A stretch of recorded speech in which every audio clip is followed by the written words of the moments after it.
მოგესალმებით, მეგობრებო, მინდა გისურვოთ მშვიდობა და კეთილდღეობა. ვუსურვებ ჩვენს ქვეყანას, როგორც სულიერ, ასევე პოლიტიკურ და ეკონომიკურ აღმავლობას და აღორძინებას. დღევანდელი ჩემი საეთერო დრო მინდა დავუთმო ისეთ მტკივნეულ და საჭირ ბოროტო თემას, როგორიც არის ჰესების მშენებლობა, კერძოდ ლენტეხის მუნიციპალიტეტში.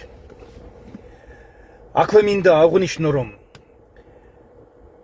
ჩვენს ქვეყანაში მოსახლეობას ამ კუთხით მიეწოდება ძალიან მწირი ინფორმაცია, ან საერთოდ არ მიეწოდება.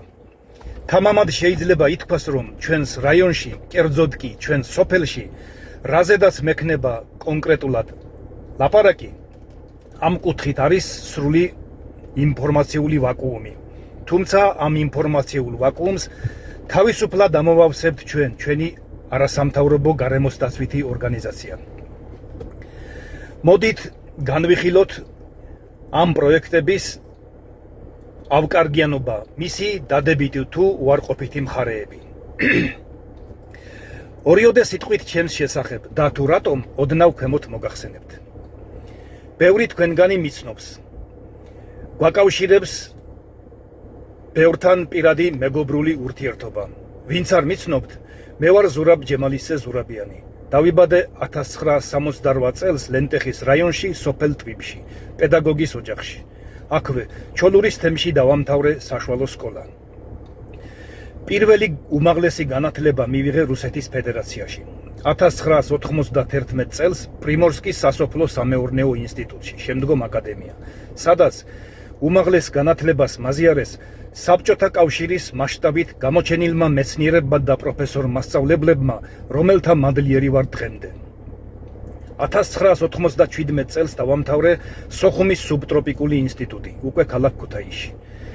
2024 წელს კი ქალაქ თბილისში წარჩინებით დავამთავრე კავკასიის უსაფრთხოების აკადემიის დაზვერვის და კონტრდაზვერვის სკოლა. 2017 წლიდან ვარ ლენტეხის მუნიციპალიტეტში 2025 წლამდე ზედიზედ ორგზის მოწვევის საკრებულოს წევრი.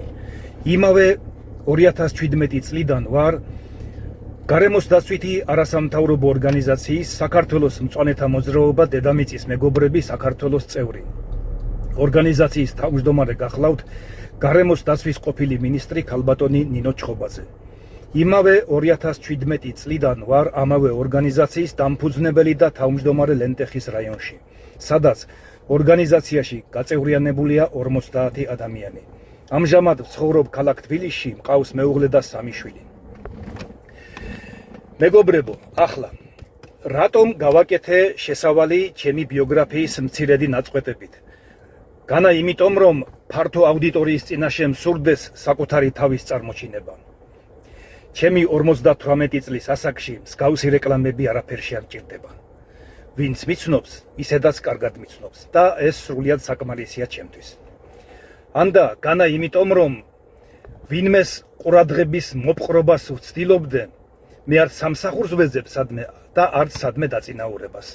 ჩემ ასაკში კი არა, აი შვილობად რომ გვეკუთვნიან, იმ ქვეყანაში, სადაც განათლებულ ახალგაზრდა პერსპექტიულ ადამიანს არანაირი პერსპექტივა არ გააჩნია და სადაც მისი კარიერული წინსვლა დამოკიდებული არის მხოლოდ და მხოლოდ პარტიულ კუთვნილებასა და ჩემი შენიანობაზე.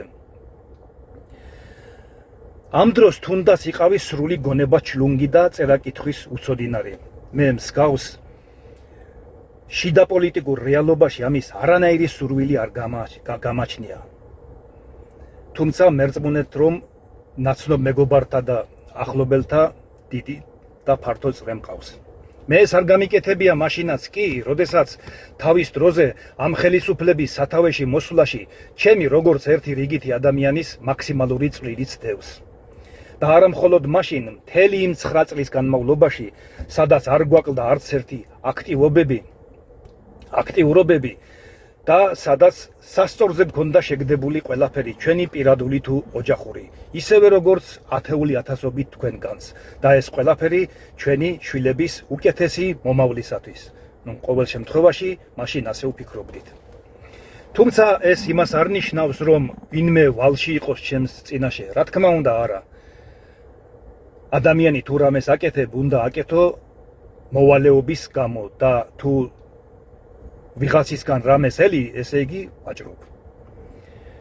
თუმცა ეს იმასაც არ ნიშნავს, რომ ყოველთვის გავჩუმდებით. მიზანი და სურვილი არის მხოლოდ ერთი რამ, მე ჩემი განათლებით თუ გაუნათლებლობით, წიგნიერებით თუ უწიგნურობით ვარ ჩემი ქვეყნის ერთი რიგითი ადამიანი, რომელსაც უყვარს თავისი ქვეყანა, ისევე როგორც ნებისმიერ თქვენგანს.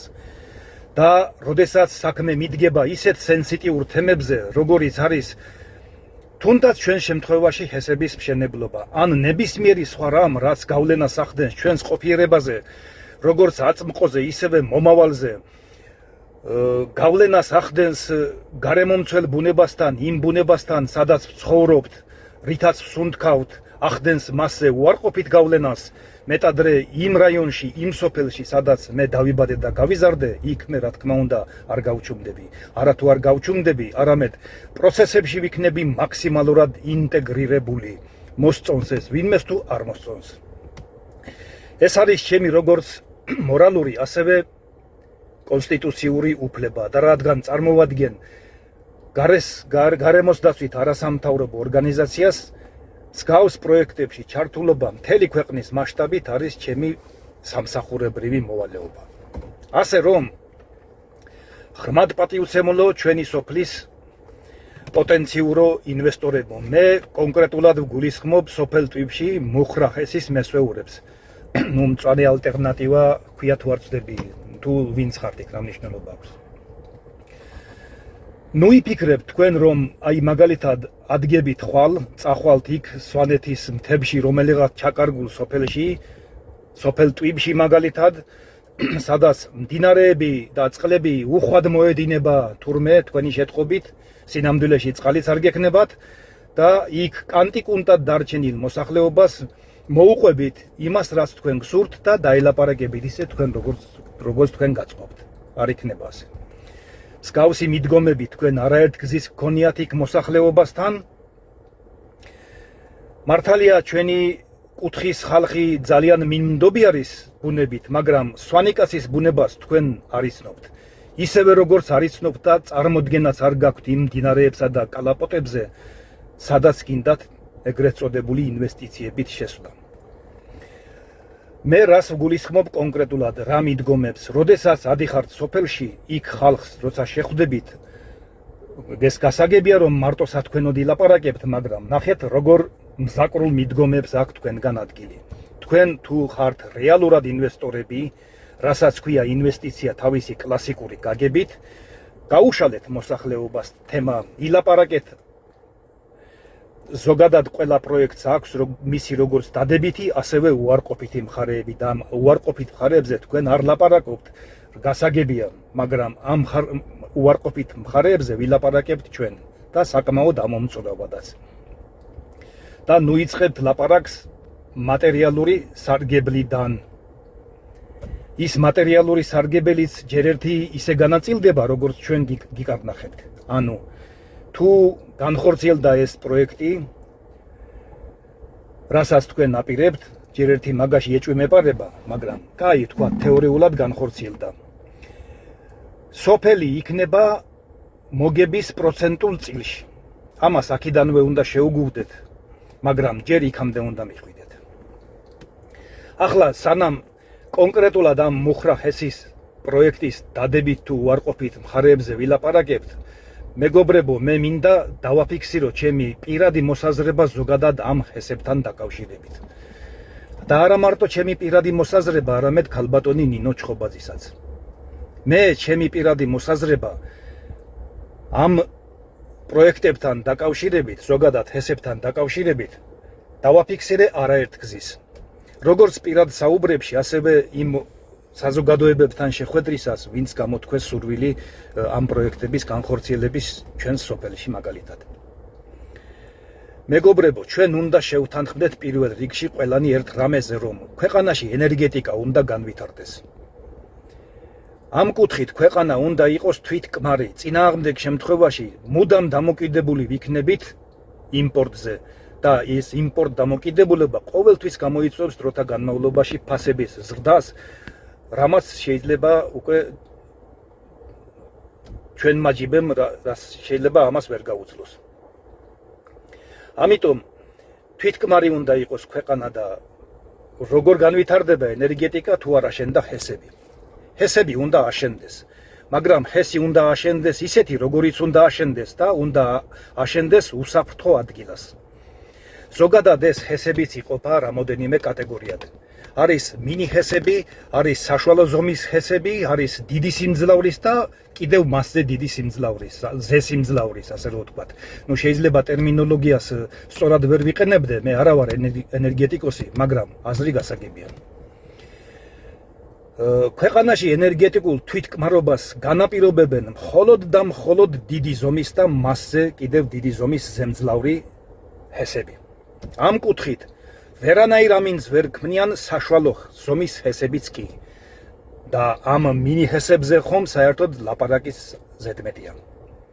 და ვის როგორ წარმოუდგენია, როგორც ესენი ამბობენ ეს პოტენციური ინვესტორები ხალხთან შეხვედრისას, ვის როგორ წარმოუდგენია, რომ მაგალითად ლენტეხის რაიონის სოფელ ტვიბში რომელიღაც ღელეში ჩაშენებულმა 4.5 მეგავატის სიმძლავრის მინი ჰესმა რანაირი გავლენა უნდა მოახდინოს, რა წვლილი უნდა შეიტანოს ქვეყნის ენერგეტიკის განვითარებაში. რეებს ბოდავთ თქვენ და ვისაბოლებთ თუ იცით. არა მარტო ვერ შეიტანს ვერანაირ წვლილს, არამედ ეს მინი ჰესი მუდამ ჩამოკიდებული იქნება შიდა ქსელზე. არც მეტი, არც ნაკლები. ეს ხომ არის ვიღაცის სუფთა წმინდა წყლის ჯიბის ბიზნესი. ნუ ძალიან კარგად ვიცით, ვისიც არის, მაგრამ იყოს ჯიბის ბიზნესი, ჩვენ აქ წინააღმდეგობა არანაირი არ გვაქვს, არანაირი პრობლემა არ გვაქვს. სოფელში ვინ შემოიტანს დოვლათს, მატერიალურ კეთილდღეობას, სახელმწიფო სტრუქტურები თუ კერძო ბიზნესი ჩვენთვის რა მნიშვნელობა აქვს? კერძო ბიზნეს რა, დოვლათი არ შემოაქვს? აქ სულ სხვა რამეში გვაქვს ჩვენ წინააღმდეგობა. ჩვენ არანაირად არ ვეწინააღმდეგებით სოფელში დოვლათის შემოტანას, ინვესტიციებს, როგორც ზოგს წარმოუდგენია თითქოს წინააღმდეგობაში მოვდივართ აქ, მე პირადად მაგალითად და ჩემთან ერთად სხვებიც. არანაირ წინააღმდეგობაში არ მოვდივართ. ნეტა ვინმე შემოვიდეს, რომელი ჭკვათმყოფელი იტყვის ამაზე უარს. მაგრამ ისე არ დაგვემართოს, რომ სხვა რამე კატასტროფის საპირწონედ იყოს ეს კეთილდღეობა და ეს კეთილდღეობა, რა თქმა უნდა, მაშინ არანაირად არ ღირს. იქ თუ გარდაუვალი კატასტროფა გვემოქმედება ამ ეგრეთ წოდებული ინვესტიციების განხორციელების შედეგად. და რა კატასტროფა გველოდება, ამას ოდნავ ქვემოთ ჩავშლი უფრო დეტალებში. ზოგადად ზოგადად ჰესების მშენებლობა სჭირდება მხოლოდ კვლევებს 5-დან 10 წლამდე. სასურველი 10 წელიწადი, მაგრამ ნუ რახან აქ მინი ჰესთან გვაქვს საქმე, 5 წელი 5 წლამდე მაინც უნდა გამოიკვლიონ და თქვენ როდის გამოიჩეკეთ, შარშან თუ შარშანწინ გამოჩდით სოფელში და თქვენ არათუ არ ჩაგიტარებიათ კვლევები, საერთოდ ხეობებში ნორმალურად და საფუძვლიანად დამყოფიც არ ხართ. და თქვენ თუ ახვიდოდით იქ სოფლის შესასვლელში და იქ პეიზაჟებს და ლანდშაფტებს გადახედავდით, ეს კვლევა არ არის. ასე ტურისტებიც კი დადიან, მაგრამ ისინი არიან ტურისტები და არა ინვესტორები. კვლევა ჰქვია რას? როცა შეხვალ იქ ფიზიკურად ხეობებში, რამოდენიმე წელიწადს დაჰყოფ, გამოიკვლევ არის თუ არა მდგრადი ხეობები, კალაპოტები, დადებ გეოლოგიურ დასკვნებს წლების შემდეგ. დადებით თუ უარყოფით, აი ამას ჰქვია კვლევა. და ეს კვლევა, ვითომ კვლევა, რაც თქვენ გაქვთ დადებული, მე თქვენ იმ შეხვედრისას დროსაც გითხარით, რომ ეს კვლევა არის ბუტაფორიული. ანუ გადმოღებული გაქვთ უკაცრავად წინა საუკუნის მეორე ნახევრიდან 70-იანი წლებიდან გაკეთებული კვლევები, მაშინ კომუნისტების დროს, როცა ტარდებოდა ნამდვილი კვლევები, გადმოღებული გაქვთ ის კვლევები ანალოგიის მეთოდით. ანუ ეს რას ქვია, რომელიღაც მსგავსი მდინარის კვლევა, ეს მდინარე საერთოდ შეიძლება მდებარეობდეს სულ სხვა რეგიონში ქვეყნის. და გადმოღებული გაქვთ და მისადაგებული გაქვთ სოფელ ტვიბის რომელიღაც მდინარეზე იქ. და ეს სისულელეები რა თქმა უნდა ჩვენ არ გვაწყობს და არასოდეს ამას ჩვენ არ დავთანხმდებით, იმიტომ რომ ასეთი კვლევები, ანუ გამოუკვლეველი კვლევების არ ქონა და ასე ბუტაფორიულად ეს გავლილი ვითომ გაივლით რაღაცას, დადებთ ნაჩქარევად ამ კვლევებს და ააშენებთ შემდეგ ამ საწარმოს, რომელიც და ზუსტად ასეთი კვლევების შედეგად აშენებული საწარმო გვიქადის ჩვენ კატასტროფას. ანუ ახლა რა ხდება კონკრეტულად, სად მოვდივართ ჩვენ წინააღმდეგობაში? ჯერ ერთი იქ მოვდივართ წინააღმდეგობაში, ნუ რაც ვახსენე, კვლევები არ გაქვს ჩატარებული. ამაზე უარესსაც გეტყვით. ზოგადად მინი საწარმო ეს, მინი ჰესი ჩვენს შემთხვევაში, რომელიც უნდა აშენდეს, მინი ჰეს არანაირი უარყოფითი გავლენა არ მოაქვს თავისი თვისებით.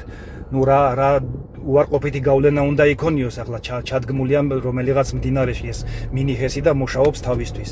არანაირ კატასტროფას ეს თავისი ბუნებით არ იწვევს. თუ ეს აშენებული არის მდგრად მდინარეზე, იმ მდინარეზე, რომელსაც აქვს მდგრადი კალაპოტი, ხომ არის მდინარეები, რომლებიც არანაირ კატასტროფას არ იწვევენ, წყალდიდობებს არ იწვევენ, მეწყრებს არ იწვევენ, ღვარცოფებს არ იწვევენ, არის ასეთი მდინარეები. მართალია სვანეთის სინამდვილეში ეს ძალიან იშვიათია, ასეთი მდინარე, მაგრამ სადღაც ხომ არის და იქ რომ ააშენება მინიხეს ის არაფერი ზიანის მომტანი არ არის. მაგრამ საქმე იმაშია, რომ ჩვენი სოფლის სამივე მდინარე არის კატასტროფულ მდგომარეობაში, უпростоრად მათი კალაპოტები. სამივე ხეობაში არის მთები დაზრული. ამ მდინარეებს მთები ჩამოაქვთ. ყველა არის ან მეწყრული, ან ღვარცოფული. აი ახლა ამ კონკრეტულ შემთხვევაში რას აპირებენ და რასთან გვაქვს საქმე?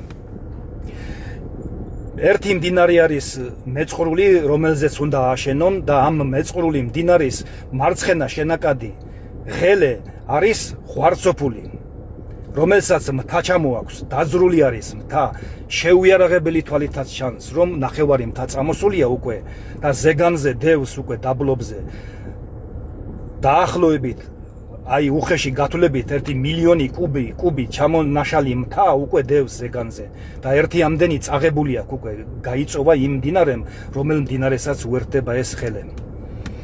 მართალია ის მეწყრული მდინარე, სადაც ესენი აშენებენ ზედ მდინარეზე, ყოველწლიურად იწვევს ჩვენ სოფელში წყალდიდობებს, მეწყრებს იწვევს, მიაქვს ყანები, გზები და ვართ ამ ვაიუბედურებაში ყოველ წელიწადს.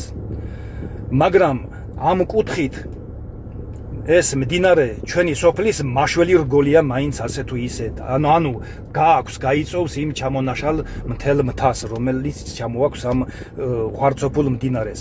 და ახლა რა ხდება? წარმოგიდგენია თქვენ რას აპირებენ? ის მდინარე, რომელიც გამწოვი არის, ანუ ის უნდა ჩააგდონ მილში, მიწისქვეშ უნდა ჩამარხონ. და ის მთა, რომელიც კიდევ დაძრულია და მილიონი კუბი თუ დევს აქ, 10 იმდენი კიდე ჩამოდის. და ის რომ ჩამოვა და ამას გამწოლი არ ექნება უკვე არანაირად, ანუ რა მოხდება აქ, ხომ იოლი წარმოსადგენია. არაფერი რომ გაიწოვს, ის უკვე გადააჯდება სოფელს. ანუ გარდაუვალ კატასტროფასთან დაღუპვას გვიქადიან. აი ეს პროექტი უნდა განხორციელდეს და აქ მოვდივართ ზუსტად წინააღმდეგობაში. აი ახლა მივმართავ ჩემს თანასოფლელებს, როგორც იქ დარჩენილებს, ასევე სოფლიდან წამოსულებს. მეგობრებო, სოფელი ყველასია, ჩვენ იქ ყველას გვაქვს მამაპაპურის სახლკარი. ცხოვრობთ იქ ამჟამად თუ არ ცხოვრობთ. და სვანი ადამიანისათვის მამაპაპურის სახლკარი იგივე ისეთივე წმინდაა, როგორც ხატი და ეკლესია და ჯვარი არის ჩვენთვის. მე ამას ვლაპარაკობ ამ ეგრეთ წოდებული ინვესტორების საყურადღებოდ. და ისე არ დაგვემართოს, რომ დღევანდელი სავალალო მდგომარეობა, როცა ყველა წვიმა ენატრება სვანეთში გვალვების დროს და ჩვენ ყოველი წვიმების დროს ღამეებს ვათენებთ იმის ლოცვაში, რომ წყლებმა არ წაგვიღონ. ისე არ დაგვემართოს, რომ ეს დღევანდელი ჩვენი სავალალო მდგომარეობა სანატრელი გაგვიხდეს. აი ამას დაუკვირდეთ თუ არა, ის სარგებელი თუ რამე შემოვა, ეს ღმერთმა მოახმაროს იქ მუდმივად ვინც მკვიდრობს იმ ოჯახებს, იქ არავის არაფერი წილი არ აქვს და ისევ მათ მოხმარდებათ და თქვენ მოგხმარდებათ და ღმერთმა სიკეთეში მოგახმაროთ, მაგრამ კარგად დაუკვირდეთ და ყველასაც შევყვებით ამ ზეპირ სიტყვიერებაში, ჯერ ერთი რომ ასე უპრაგონოდ არავინ არ ისვლის ჰაერზე ფულებს რომ იცოდეთ და გვიღირს ეს თუ გარდაუვალი კატასტროფა ემუქრება და აშკარად გვემუქრება თუ ამ კუთხით და ამ სახით აშენდა და ამ ფორმით ეს მინიჰესი კიდევ ერთხელ ვიმეორებ რომ თვითონ მინიჰესი არ არის აქ პრობლემა არის ის პროექტი იმ სახით დამონტაჟება თუ აშენება ამ შენობა ნაგებობების როგორც აპირებენ ეს იწვევს გარდაუვალ კატასტროფას და რანაირი მატერიალური სარგებლის მიღება თუ აღება თუ კომპენსაცია თუ თუნდაც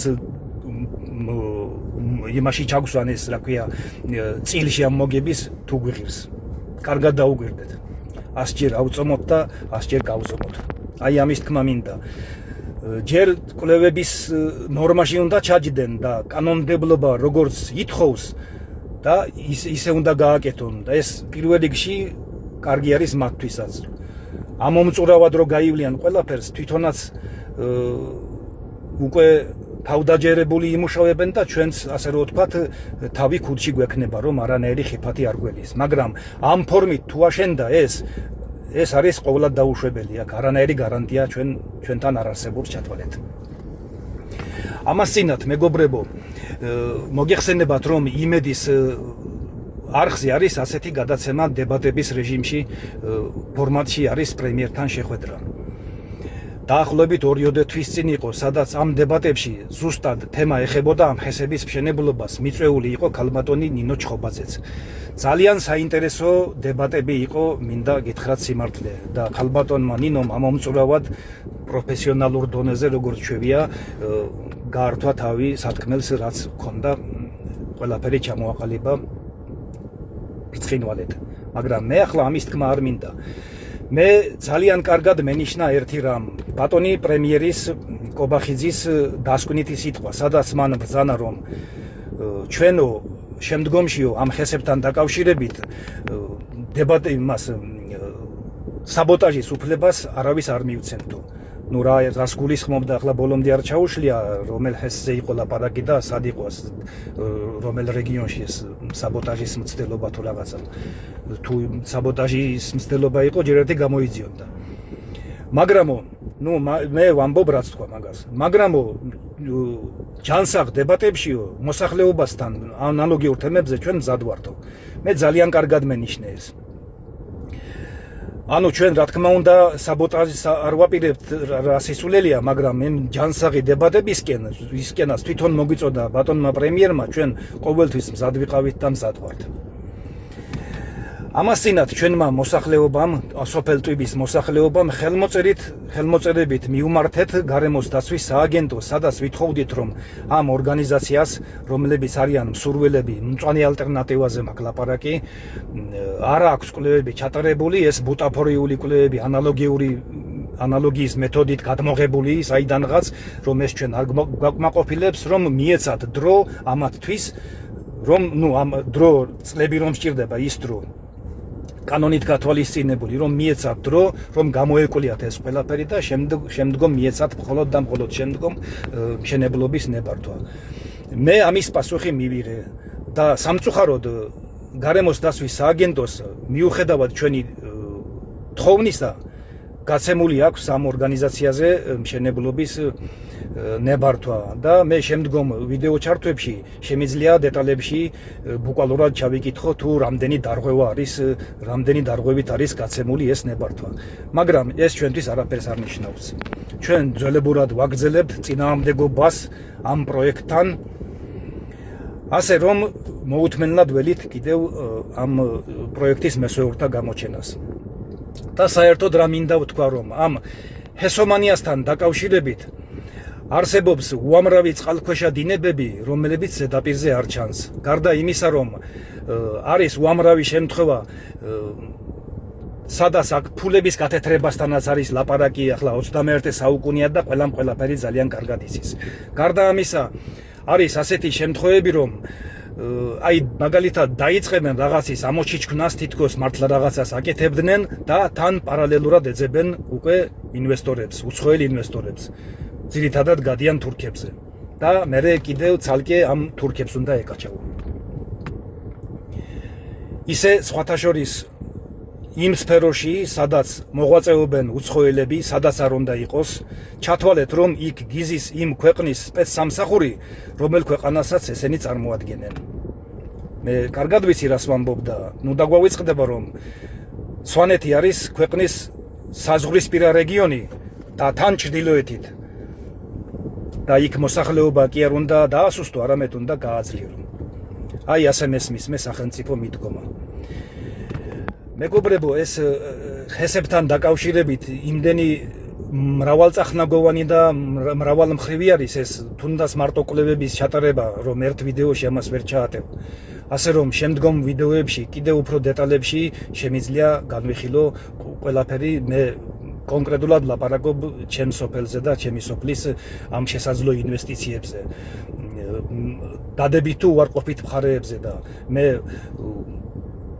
დეტალებში ვილაპარაკე, კიდევ უფრო სიღრმისეულად ვილაპარაკებ, თუ ჩვენ ამ ინვესტიციების შედეგად გვემოქრება რაღაცა კატასტროფა, ჩვენ ამას არ დავუშვებთ. ამ ჯერზე მე ამით ამოვიფარგლები, შემდგომ ვიდეოებში რამდენჯერაც გახდება საჭირო, იმდენ ჩართვას გავაკეთებ და იმდენ შეხვედრებს გავაკეთებთ ამ პროექტების მესვეურებთანაც. მე ერთხელ მქონდა შეხვედრა ამ ორგანიზაციასთან, მომავალი შეხვედრების დროს მეც ამოვალ და მარტო მე არ ვიქნები, იქ იქნება ჩვენი ორგანიზაციის ხელმძღვანელობა, მძიმე არტილერია მეყოლება, ასე რომ ვთქვათ, ქალბატონი ნინო ჩხობაძის და ბატონი ეკაკი ფანჩულიზის სახით, მაგალითად, სადაც გვექნება ძალიან საინტერესო საუბრები. და ისე სხვათა შორის, სადაც ამ პროფესიონალებს თქვენ და თქვენმა კოლეგებმა არ დაუჯერეთ, იქ შედეგმას არ დააყოვნა და ყველაფერი დამთავრდა ფატალურად. არის ასეთი შემთხვევები. უფრო დეტალებში კიდევ ვილაპარაკებთ შეხვედრების დროს. ასე რომ პროფესიონალებსაც დაუჯერეთ ზოგჯერ. ამით გემშვიდობებით, მეგობრებო, მადლობთ ყურადღებისათვის, მომავალ შეხვედრამდე.